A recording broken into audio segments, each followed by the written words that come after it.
డబ్బులన్నీ ఏమైపోతున్నాయండి? మేము చాకరీ చేయటమే కానీ మాకు డబ్బులు ఇవ్వటం లేదు. వారం రోజులు చేస్తే 500 600 వస్తున్నాయి.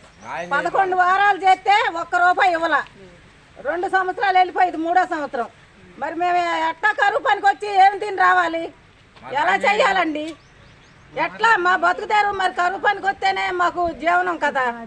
ఎర్రని ఎండలో మరి ఏం చెయ్యాలి? మేము చేసే ఎళ్ళకాడ ఉన్న వాళ్ళకి మచ్చలు వేస్తున్నారు. ఆ డబ్బులు ఏమైపోతున్నాయి? చాకరీ చేసే వాళ్ళకి డబ్బులు ఇవ్వట్లా. మరి ఎట్లా మా పరిస్థితి ఏంటి? 100 మంది పని చేస్తే 500 మంది 300 మందికి మచ్చలు వేస్తున్నారు. 100 మంది చేస్తే మరి ఎట్లాగా? మరి అసలు ఆ పరిస్థితి ఏంటి? మరి మా చేసే వాళ్ళ పరిస్థితి ఏంటి? మేము ఏమైపోవాలి చాకరీ చేసి? అలాగేనండి, మేము అసలు కరువు పనికి ఎర్రని ఎండలో వచ్చి శాస్త్రాలు చేసినా సుఖం లేదు.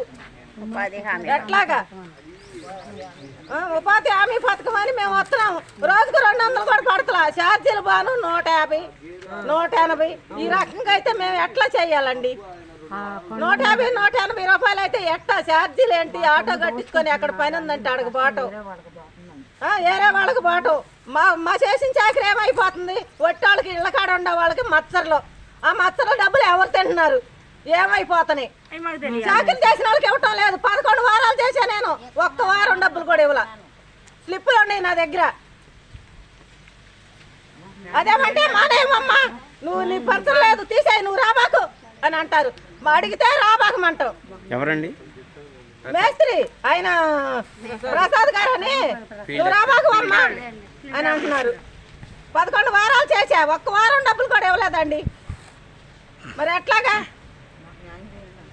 మాకు న్యాయం చేయండి. ఆ డబ్బులు ఏమైపోతాయి?